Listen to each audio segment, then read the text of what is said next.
반갑습니다.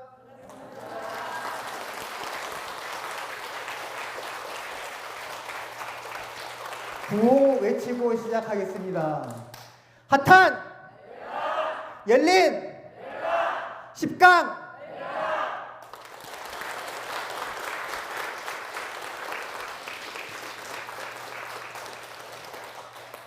BBS 범아 스님의 열강 시리즈 법화경, 오늘이 10강째 날입니다.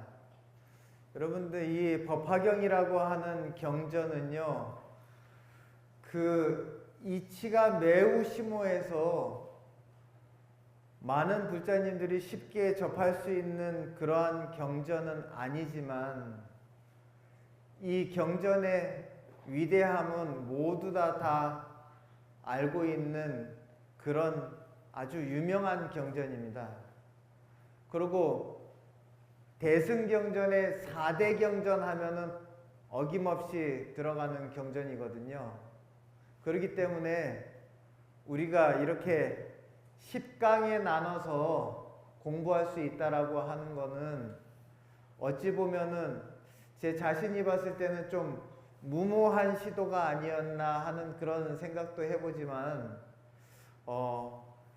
달리 생각해 보면은 이 어려운 법화경, 또 양이 많고 28품이나 되는 법화경 안에서 우리가 실생활에 필요로 하는 그러한 부분만 꺼내서 심도 있게 또 깊이 들여다 볼 수 있다라고 하는 그러한 기회가 저희 불교 방송 BBS에서 이렇게 좋은 그런 방송을 기획했습니다. 그래서 많은 불자님들과 시청자 여러분들께서는 이 BBS 범아 스님의 열강 시리즈 많이 시청해 주시기 바라겠습니다.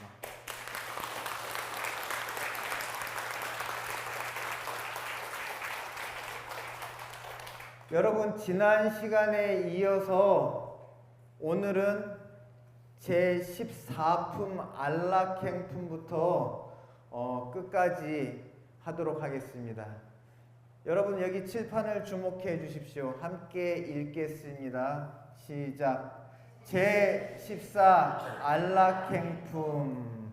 어지러운 세상에서 법화경의 가르침을 펴려면 몸과 말과 생각과 서원 4가지의 안락행이 갖춰져야 고난을 극복할 수 있고 깨달음을 지킬 힘을 얻어서 법화경을 수지하고 널리 전할 수 있다. 이렇게 되어 있습니다. 여러분들, 안락행품 그랬습니다. 어찌 보면 제 개인적으로는요, 법화경에서 제일 좋아하는 품 중에 하나입니다.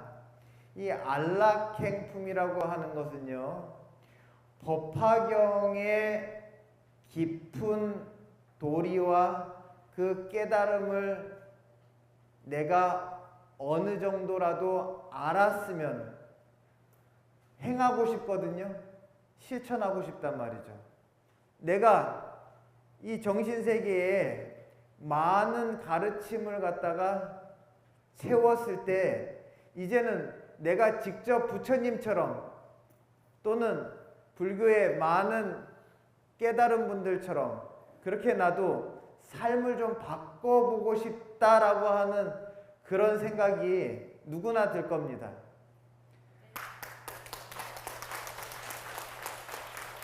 그랬을 때 우리가 여기에 여러분들 안락행이라고 했을 때 여러분 행이라고 하는 것을 갖다가 요새 말로 하면은 수행하는 그런 말이 지금 현대인의 언어로 하면은 실천입니다. 실천. 그랬을 때 실천을 갖다가 법화경의 가르침을 실천에 옮겼을 때 어떠한 모습이 나와야 되느냐 했을 때 여기에 안락행 그랬습니다. 안락한 모습이 나와줘야 됩니다. 그럼 안락이라고 하는 말은 편안할 안자, 그 사람이 그렇게 실천했을 때 그 사람의 모습이 편안해 보여야 된다는 거예요. 그 다음에 즐거울 낙자. 그 사람의 실천하는 모습이 즐거워 보여야 된다라고 하는 거죠. 그랬을 때 내가 법화경의 가르침을 수행하는 모습이 편안하고 안락했을 때 남들도 그 모습을 보고 비결이 뭔지 그것을 갖다가 물어볼 거란 말이죠. 그랬을 때 법화경의 가르침을 갖다가 널리 전하고자 하는 사람은 그 대답은 한 가지겠죠. 나는 법화경의 가르침대로 실천하고자 노력하는 수행자입니다. 라고 했을 때 그 모습이 좋아서 다가선 사람도 그러면 법화경이 뭡니까? 라고 이렇게 물어볼 거 아닙니까? 그랬을 때 법화경은 모두가 다 부처가 되는 그런 가르침을 이야기해 놓은 경전입니다. 라고 이렇게 얘기를 하는 거죠. 그랬을 때 그 이야기를 들은 분이 그러면 부처는 무엇인지 모두가 다 부처가 될 수 있다라고 하는데 그럼 나도 부처가 될 수 있는지 그럼 거기서부터 그 사람이 부처님의 가르침을 갖다가 이제 입문하게 되는 계기가 될 수 있다라고 하는 거죠. 그래서 여러분들 여기 보면은 어지러운 세상에서 그랬습니다. 여러분들 사실 우리가 엄격히 얘기하면 세상이 어지러운지 내 마음이 어지러운지 그거는요 우리가 면밀히 따져봐야 됩니다. 거의 대부분 보면 세상은 그대로인데 내 마음이 어지러운 사람이 더 많습니다. 그랬을 때 여러분들 여기서 표현은 어지러운 세상이라고 했지만은 제가 드리고 싶은 말은 세상은 어지럽지 않은데 내 마음이 어지러운 경우가 더 많다라고 하는 것. 그것을 갖다가 불교에서는 제대로 가르쳐주고 있는데 모든 사람들은 힘들 때마다 다른 것을 탓해야지 나한테 책임이 더 가벼워지는 거라고 그렇게 생각을 해서 거의 그 책임을 갖다가 바깥으로 돌리는 경우가 많습니다. 근데 그렇게 됐을 때는 아무런 발전이 없다라고 하는 거죠. 그렇게 된다라고 하면은 반성도 안 되고 그러고 또 발전도 안 된다라고 하는 겁니다. 그래서 우리가 기도하는 사람은 아함경에서 말씀합니다. 아함경에서 말씀하는 기도는 무엇인가 라고 하는 그 정의를 갖다가 참회와 발언이다 라고 이야기합니다. 참회라고 하는 것은 일단 나의 허물을 살피는 것이 처음 시작이 돼야 되거든요. 그 다음에 이것이 잘못이다라고 느껴졌을 때 잘못을 인정하는 것, 그리고 이 잘못을 갖다가 다시는 반복하지 않겠다라고 하는 것. 만약에 지금 내가 이 겪고 있는 어려움이 해결이 된다라고 하면은 내가 앞으로는 어떠한 좋은 일을 하고 살겠습니다 까지가 나와줘야지만이 참회와 발언이거든요. 그렇게 돼야지 불교에서 이야기하는 올바른 기도지, 내 욕심 이거 충족시키기 위해서 이 일만 해결해 주십시오, 막연히 착하게 살겠습니다 하면 안 되는 겁니다. 불교에서 착하다라고 하는 것은요 개념이 정확하거든요. 나도 좋으면서 남까지 함께 좋게 하는 것이 착한 일이지, 나만 좋은 일은 이건 이기적인 것이고, 나한테 좋은 건 하나도 없이 남만 좋은 일 시키는 것도 그건 좋은 일이 아니라고 불교는 이야기합니다. 남한테는 이득이 돼서 자꾸 나는 남한테 주는데 나는 주면 줄수록 생활이 힘들어지는 것, 그거는 형편과 사정을 고려하지 않고서 그거는 남한테 증여한 것뿐이지 그거는 결코 그게 복으로 돌아올 수 없는 거다라고 하는 거죠. 좋은 일을 했는데 왜 내가 힘들어지냐 이거예요. 좋은 일을 했으면은 내가 행복해야 되잖아요. 그래서 여러분들 여기서 이야기하는 건 어지러운 세상이라고 하는 이 생리를 갖다가 여러분들 면밀히 들여다보면은 세상에는 문제가 없습니다. 세상이 어지럽다고 보는 본인 자신의 견해의 문제가 크다라고 하는 겁니다. 그래서 법화경의 가르침을 갖다가 이 세상을 이롭게 하고자 한다면은 첫 번째 내 행동거지 그것을 갖다가 신업이라고 해서 몸과 그 다음에 내 구업 말과 그리고 생각 그 다음에는 서원이라고 하는 불교적인 용어를 썼는데요. 이거는 착한 바램입니다. 바램.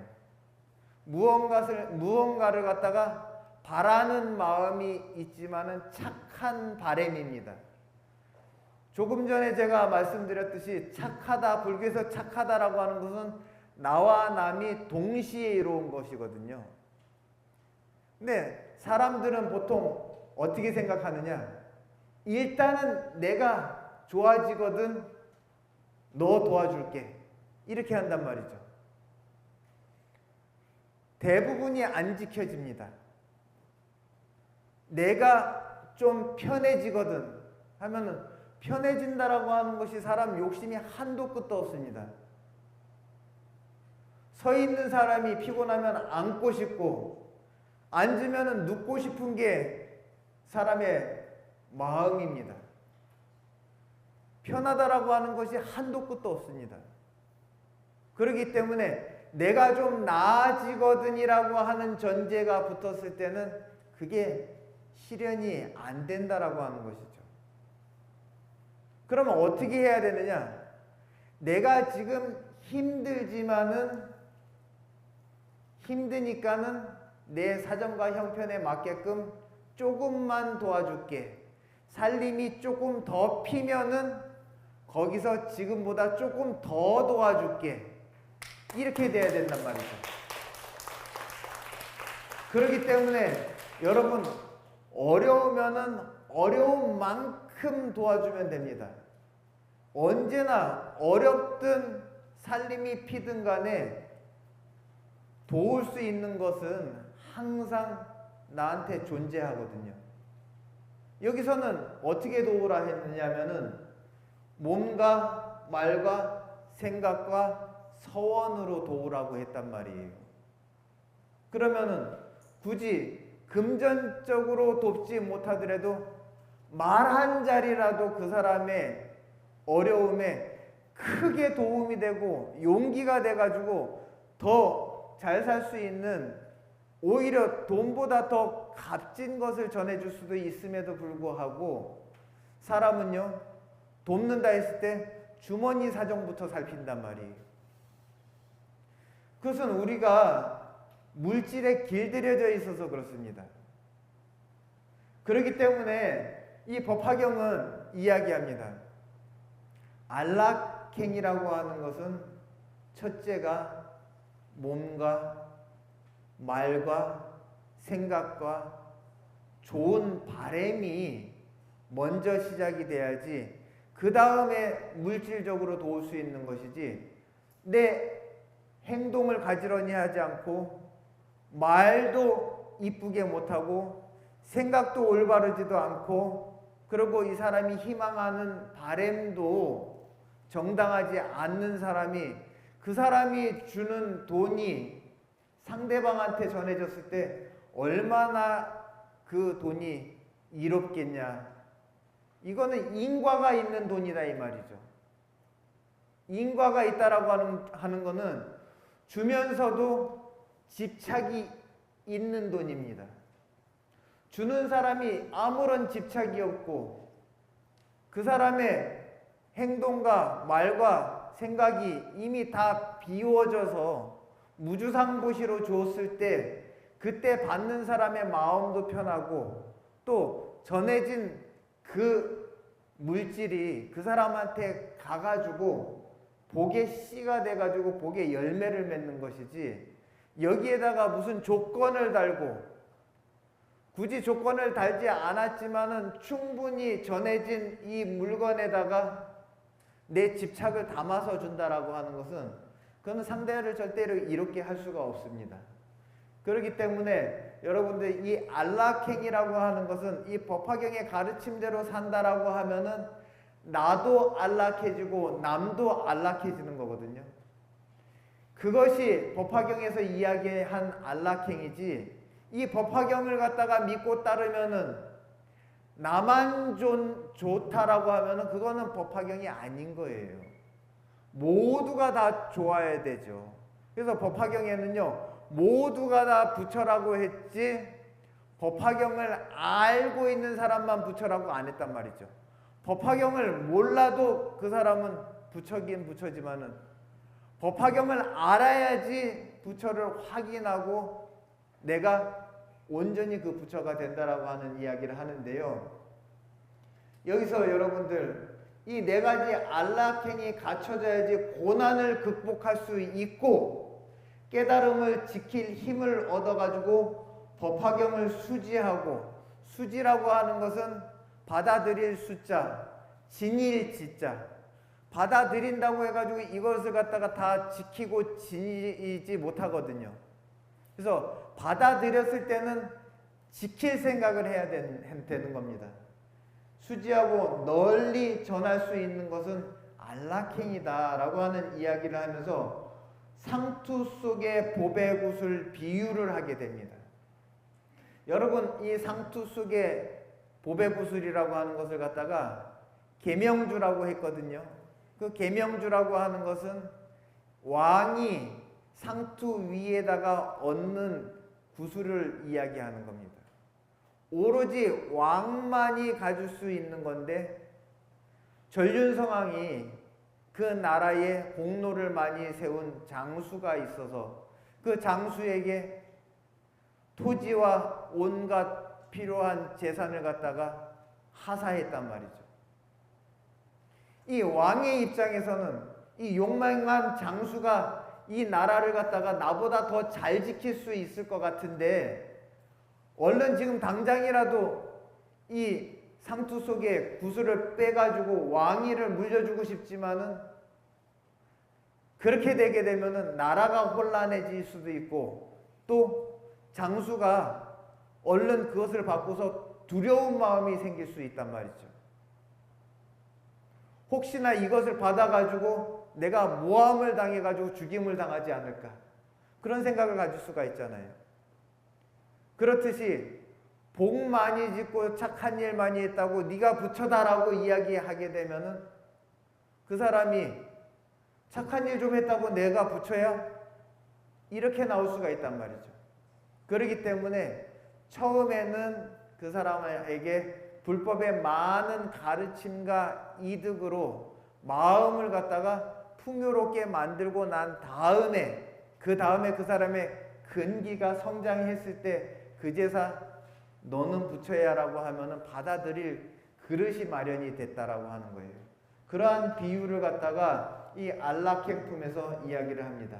여러분 계속 이어서 하도록 하겠습니다. 제15 종지용출품. 무수한 보살들이 땅에서 솟아나와 허공에 계신 다보열애와 석가열애께 예배와 찬탄을 올림. 그랬습니다.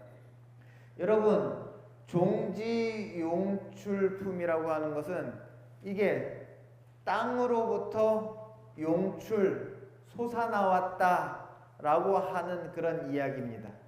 이 종지용출품은요, 무수한 보살, 셀 수 없이 많은 보살이 땅에서부터 솟아나왔대요. 그래서 허공에 계신 다보열애와 석가열애 탑에 가서 예배를 올리고 찬탄을 하게 됩니다. 이 부분부터 함께 읽겠습니다. 시작. 지용보살들은 사바세계의 수호보살들이다. 이렇게 많은 지용보살들이 석가열애의 제자들인 것을 미륵보살은 의문점을 가진다 그랬습니다. 여러분들, 이 무수한 보살이 땅에서 솟아나와서 허공에 계신 석가열애와 다보열애의 보탑에 가서 예배와 찬탄을 올리니까는 이 미륵보살은요, 어떤 보살들이 이렇게 많이 땅속에서 나왔나, 이러한 의문을 갖게 됩니다. 근데 나중에 알고 보니까는 그 수많은 보살들이 전부 다 석가모니 부처님 제자들이었다라고 하는 것을 알게 되고 또 의문을 갖게 됩니다. 뭐라고 의문을 갖게 되느냐? 함께 읽겠습니다. 어떻게 성불 이후 40년 안에 이렇게도 많은 보살들을 교화할 수 있는 것인지 궁금해했다 라고 하는 겁니다. 석가모니 부처님께서 이 법화경을 설하실 때만 해도 깨닫고 난 다음에 약 40년 정도 됐을 때입니다. 근데 40년 동안 아무리 많은 사람을 교화했다 하더라도 교화한 사람들, 내가 이 자리에 있는 사람들 다 아는데 땅속에서 저렇게 숫자를 셀 수 없는 수많은 보살이 올라왔는데 어떻게 40년 동안 이 많은 보살들을 전부 다 교화하고 가르쳐서 이렇게 신통방통한 깨달음을 얻게 한 보살로 만들 수 있었을까? 이런 것을 갖다가 의문을 갖게 됩니다. 그러니까 여러분들, 아직 이 당시에는 미륵보살님이 다음 생에 부처이긴 해도 부처님 자리에 아직 못 올라가 봤기 때문에 부처님의 경지를 아직 모르는 거예요. 여러분들, 그래서 여기 함께 또 계속 읽어보도록 하겠습니다. 제16 열애수량품. 석가세존께서 열애의 수명은 영원하며 석가세존께서는 이미 구원급 전에 성불하셨음을 밝힘 그랬습니다. 그래서 이 열애수량품이라고 하는 것은 사실 여러분들 화엄경에도 열애수량품이 있거든요. 근데 화엄경에서 이야기하는 열애수량품의 내용하고 이 법화경에서 이야기하는 열애수량품의 내용하고는 다릅니다. 그래서 이 법화경의 열애수량품에서는 무엇을 이야기하느냐? 수량이라고 하는 것이 수명이 얼마나 되는지 그 양을 갖다가 헤아리는 거거든요. 그러면은 열애, 부처님의 수명은 얼마나 되느냐 하는 그런 것을 갖다 이야기하는데, 여기서는 뭐라고 얘기하느냐? 석가세존께서는 열애의 수명은, 부처님의 수명은 영원하며, 이렇게 얘기했습니다. 여러분들, 열애는요, 부처님은요, 한 분을 갖다가 세 부분으로 나눠 볼 수 있습니다. 석가모니 부처님 한 분을 갖다가 세 부분으로 나눠 볼 수 있습니다. 하나는 청정법신, 그리고 두 번째는 원만보신, 세 번째는 천백억 화신, 이렇게 나눠 볼 수가 있어요. 한 분의 부처님을 두고. 그렇다면 여러분들이, 그럼 약사열에도 법신과 보신과 화신이 있습니까? 라고 묻는다면 있습니다. 여러분들은 우리가 오로지 청정법신은 비로자나 부처님만 계신 줄로 알잖아요. 그렇지만은 청정법신의 대표가 비로자나 부처님이지, 비로자나 부처님도 법신이 있고 보신이 있고 화신이 있는 거예요.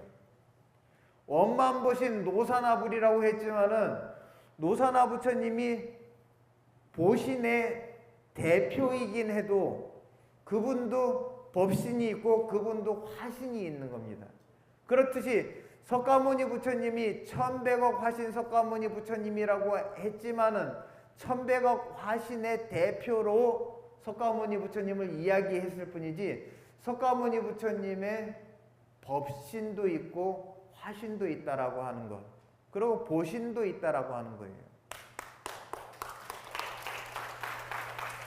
그래서 여러분, 그러한 내용이 이 법화경을 봐야지만이 알 수 있는 도리입니다. 이 법화경에서 뭐라고 얘기하느냐, 석가세존께서는 이미 구원겁이라고 하는 겁은요, 우리가 말로 표현할 수 있는 그런 수준을 이미 넘어선 숫자의 오랜 세월 겁에 그 이전에 벌써 성불을 하셨다. 그런데 지금 오신 석가모니 부처님은 그 과거의 그 부처님이 본신이고, 여기 지금 계신 부처님은 마치 하늘의 달이 이 물에 비추는 것과 같이, 지상에도 달이 있죠. 그 지상에 있는 달은 하늘에 있는 달이 비친 달이에요. 그렇기 때문에 그것을 갖고서 화신이라고 한단 말이죠. 그렇지만은 본신은요, 저 하늘에서 떨어진 적이 없습니다. 본신은 항상 법신의 자리인 진리의 그 자리에 있단 말이죠. 그렇기 때문에 이미 구원겁전의 석가모니 부처님은 이미 삼신을 원만하게 구족했다. 삼신을 원만하게 구족했다라고 하는 것은 법신과 보신, 화신을 모두 다 갖추신 분이지만은 지금 이 시대의 중생에게 필요한 모습과 진리를 갖다가 자꾸 재현을 해주기 위해서 나타나신 것뿐이다 라고 하는 그런 얘기를 합니다. 우리가 법화경을 갖다가 신행하고 깊이 믿는다라고 하면은 이러한 깊은 도리를 갖다가 알고서 믿어야지 더 깊은 신심이 나고 더 삶을 갖다가 더 잘 살아보겠다고 하는 그런 용기를 갖게 되거든요.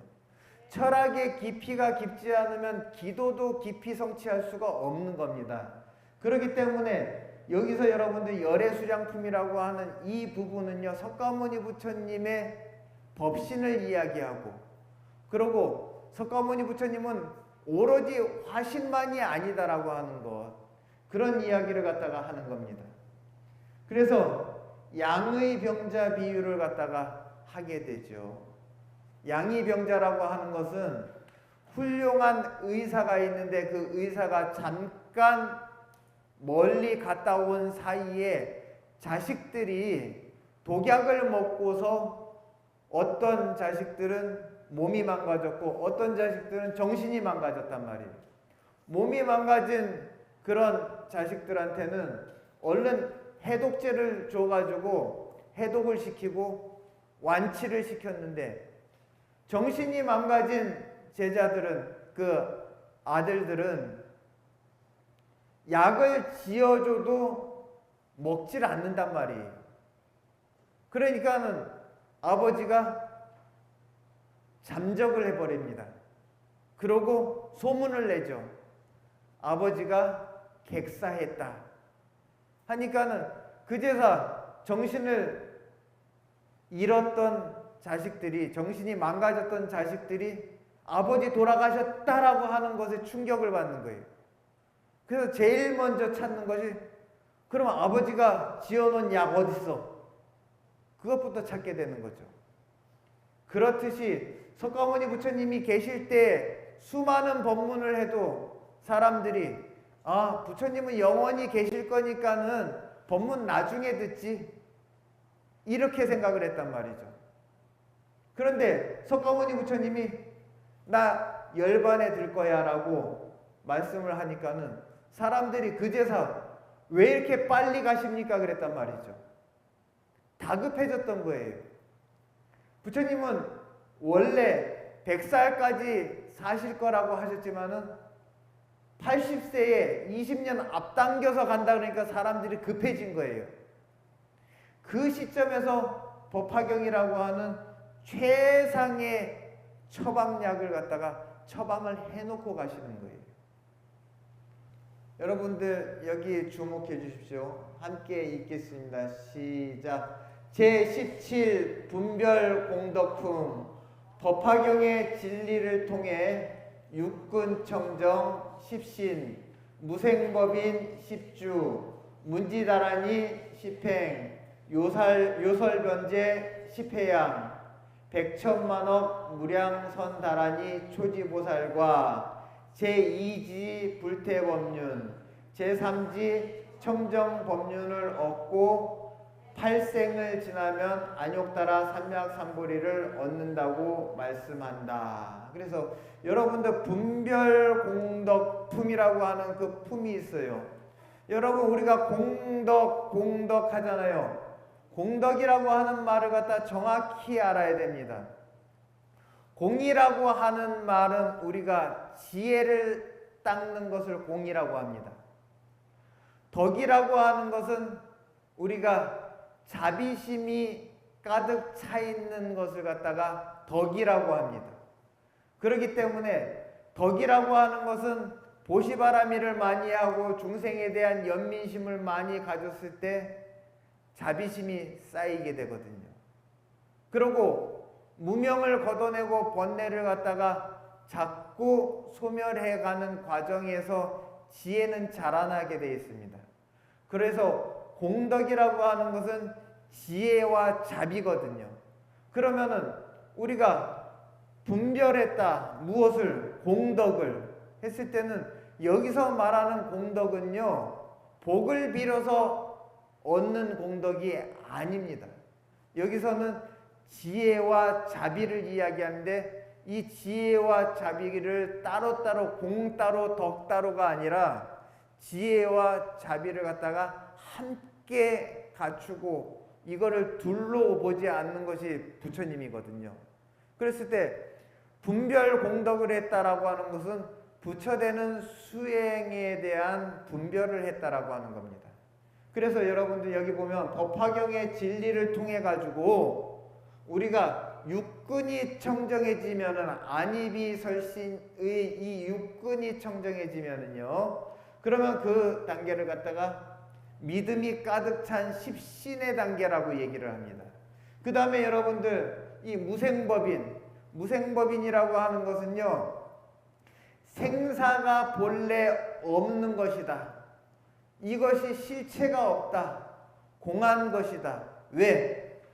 인연과 연기 조건에 의해서 생겨났다가 이 조건이 사라지면 나도 함께 사라지는 것이기 때문에 이 나라고 하는 것이 이게 실체가 있는 것이 아니다. 그러니 이 생에 나한테 너무 집착하고 살지 말자 하는 이러한 철학적인 정신을 갖다가 확고히 갖추고 있을 때가 십주입니다. 그 다음에 이제 문지다란이라고 하는, 그래서 법문을 듣고 그 법문을 갖다가 내가 지니고 지키고 유실되지 않게 내가 그거를 갖다가 간직하는 그때가 바로 언제냐? 내가 비로소 실천을 할 때 내 것이 된다라고 하는 거예요. 여기서 다란이라고 이야기했지만 다라지는 온갖 지혜와 자비심이 전부 다 함께 녹아져 있기 때문에 총지라고 합니다. 그래서 그러한 모든 진리라고 하는 것은 내가 직접 실천했을 때 내 것이 된다라고 하는 것. 그 다음에 요설변제라고 하는 것은요, 내가 이것을 갖다 많은 사람들한테 알리고 설법하고 그러고 상대를 즐겁게 하고 또 나는 상대를 즐겁게 함으로써 내 깨달음은 더 커지고 하는 그 때인데, 그게 바로 십회양, 내가 가지고 있고 내가 알고 내가 실천한 바를 갖다가 그 비결을 갖다가 많은 사람들한테, 많은 중생들한테 알려주고 또 나만 알고 있는 것이 아니라 함께 공유하고 나누는 단계가 이 십회양입니다. 백천만억 무량선다라니 그랬습니다. 백천만억 무량이라고 하는 것은 셀 수 없을 만큼 많은 그런 뜻입니다. 선다라니 그랬습니다. 선다라니라고 하는 건 이 선자는 돌선자예요. 그래서 백천만억 돌고 도는 그런 다란이라고 하는 것은 여러분들 이렇게 수많은 세월과 그리고 셀 수 없이 많은 것을 돌고 돌다 보면은요, 이미 나와 남이 없어집니다. 나와 남의 구분이 없습니다. 여러분들 내가 소유한 것이라고 하지만은 여러 사람들한테 많이 돌려서 함께 쓰다 보면은 내 거라고 하는 주장을 못 하잖아요. 그때는 모두의 것이 되는 거예요.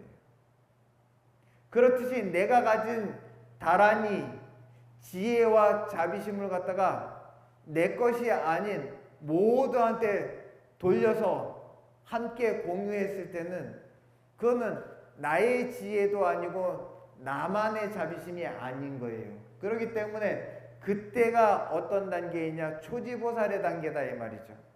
초지보살은 이미 범부를 뛰어넘어서 성인의 자리에 갔거든요. 그래서 이 성인의 자리에 갔을 때 철저히 공돌이라고 하는 그 비어있는 진리의 그 핵심을 갖다가 이미 알맹이를 내가 다 섭취를 했을 그 단계입니다. 그렇기 때문에 이 초지보살을 무량선다란이라고 하고 제2지보살은 불태법륜이라고 했습니다. 진리의 바퀴를 갖다가 굴리는데 뒤로 물러나지 않고 계속 앞으로 밀고 나가는 그런 단계입니다. 그 다음에 제3지는 청정법륜이에요. 청정이라고 하는 것은 번뇌가 없는 것을 청정이라고 합니다. 이미 보시바라밀과 지게바라밀과 인욕바라밀로 거친 더러움은 전부 다 벗어버린 깨끗한 법만 말할 수 있는 때입니다. 그 다음에 여러분들 보면은 이 단계 삼지보살에서 8생만 더 살면 안욕따라 삼약삼보리를 갖다가 얻는다고 이 법화경은 이렇게 얘기합니다. 그래서 법화경의 가르침대로 살면은 다른 가르침보다 성취가 빠르고 깨달음이 빠르다라고 하는 그런 이야기를 갖다가 여기서 이야기하는 겁니다.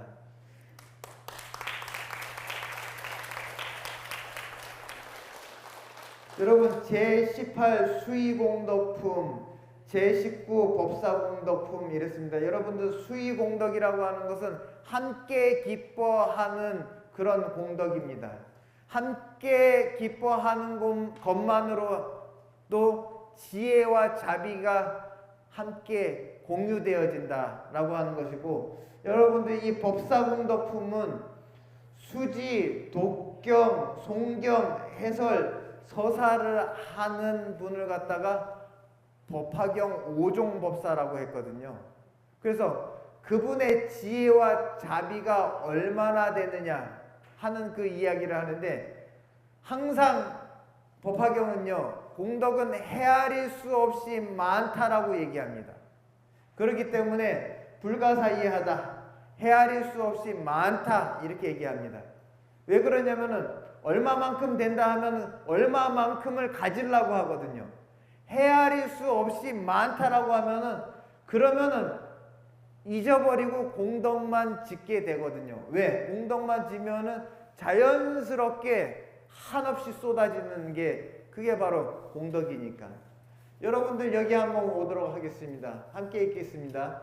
제20품 상불경 보살품, 석가모니 부처님 전생 상불경 보살 시절에 법화경 법문을 위음왕 열애로부터 듣고 모든 중생을 만나면 지극한 마음으로 나는 당신을 공경하며 가볍게 보지 않으며 당신은 반드시 미래에 부처님이 되실 겁니다 라고 했다 그랬습니다. 여러분, 상불경보살이라고 하는 보살님이 법화경 상불경보살품에 나오거든요.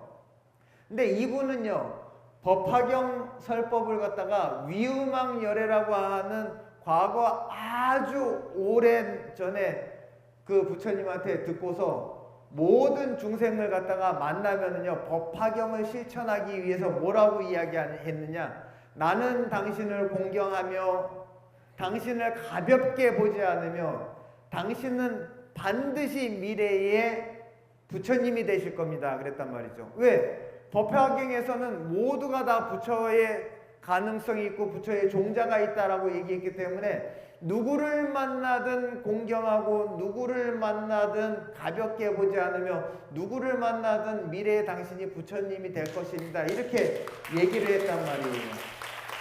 그렇기 때문에 이 상불경보살은요, 이것만 해도 벌써 법화경의 핵심을 갖다가 실천하는 거예요. 처음에는 깔보고 비판했던 사람들도 오래도록 언행이 한결같은 상불경보살에 감화되어 모두 뉘우치고 큰 깨달음을 얻게 되었다 그랬습니다.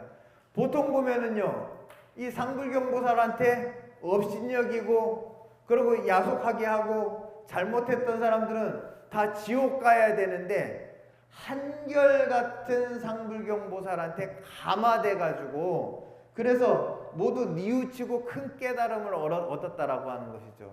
그렇기 때문에 여러분들이 법화경을 갖다가 수행하는 분들은요, 한결같이 좋은 말과 한결같이 공경하는 마음과 한결같이 상대를 갖다가 부처를 봐야 된다라고 하는 그런 말씀입니다.